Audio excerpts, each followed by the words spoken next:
Your Excellency, the President and Commander-in-Chief of the Defense Forces, the Honorable William Samoei Ruto, my colleagues, Cabinet Secretaries, Principal Secretaries, Heads of Missions and Embassies, Chairpersons and CEOs of various state institutions, distinguished guests, ladies and gentlemen. Good morning. Your Excellency, I join in the delight today as we mark a pivotal milestone in the journey to redefine public service delivery in Kenya. Today we commemorate 1 year since the revolutionary eCitizen platform began transforming how we interact with government services. We also will be witnessing the official launch of the third generation ID, a significant step in advancing Kenya's digital and technological aspirations. Allow me to begin by acknowledging His Excellency the President, whose visionary leadership and commitment have been the driving force behind this digital transformation. I would also like to recognize the role played by the Deputy President, Professor Kithure Kindiki, whose leadership during his tenure in the Ministry of Interior and national coordination oversaw the implementation of the eCitizen 1 year commemoration and the official launch of the third generation ID. During his bid for the presidency, His Excellency President Ruto specifically committed to a radical overhaul of the public service to make it more accessible, affordable, and customer-centric for both local and international users of government services. This promise stemmed from the outcry of millions of Kenyans who, for far too long, endured painful, expensive, and often corrupt experiences in government offices. Many were subjected to long hours of waiting and, sadly, to demands for bribes to access services that should otherwise be their right, guaranteed either by citizenship or the payment of official fees. His directive to digitize government services was not only aimed at plugging these loopholes, but also unlocking the full potential of internally generated revenue, which could then fund key national development projects and programs. Data indicates from a paltry 354 government services, the government has onboarded the eCitizen platform with over 22,000 services, representing 85% of identified services, making Kenya a global leader in having such numbers of services online. This has seen the government collect billions of shillings every month and cut down on leakages of billions of money that would end up in people's hands corruptly. On the same note, doing away with the 1,130 pay bill accounts for each eCitizen and collapsing all of them into the 222 pay bill has seen the government grow its revenue share.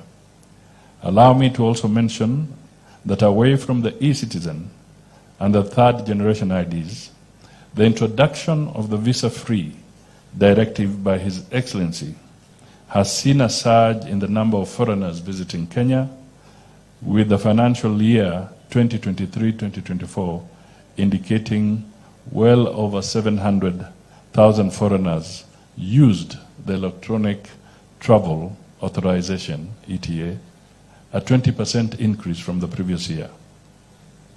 Your Excellency, with your permission, let me just make a clarification. The ETA is not a visa. By explanation, a visa is defined by the Vienna Convention, where it is a document that everybody knows and it's issued as a visa. So I'm correcting this because we have seen some media communication from other quarters trying to give the impression that the ETA is a visa. It is not. Please look for the definition of a visa as defined under the Vienna convention.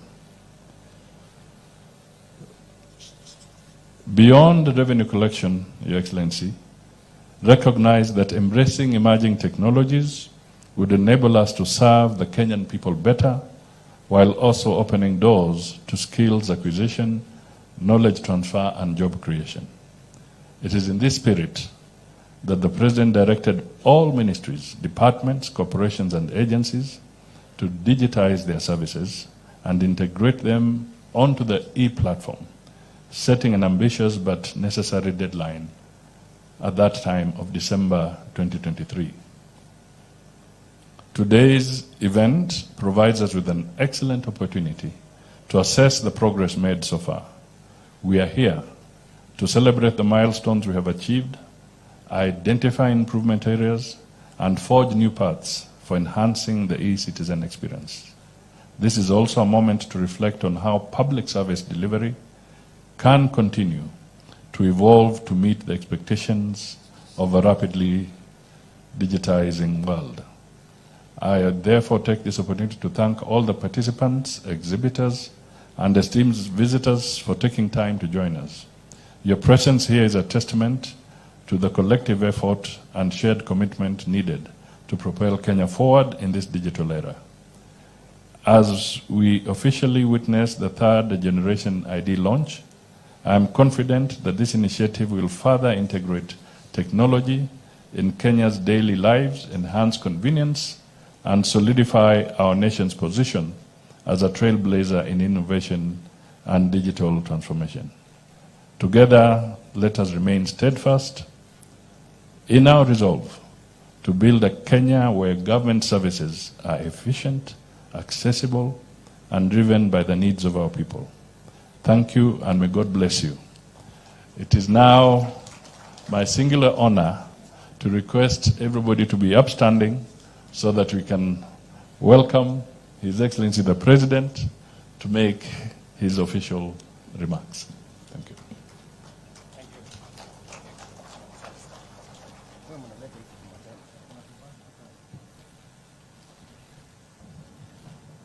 Thank you very much. Please, let's take our seats. Your Excellencies, Honorable Cabinet Secretaries, distinguished ladies and gentlemen, good morning. A year ago, we stood here at KICC to launch our bold vision to transform the delivery of government services in Kenya. It was time to take a decisive step towards making public service delivery inclusive, efficient, fulfilling the rights of our people, and accelerating national development.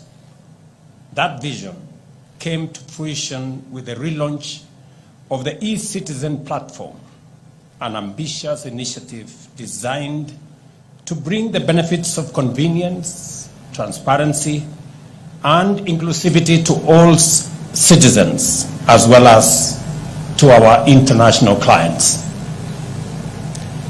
Today, we return to the very place where this journey began to celebrate the first anniversary of this transformative platform.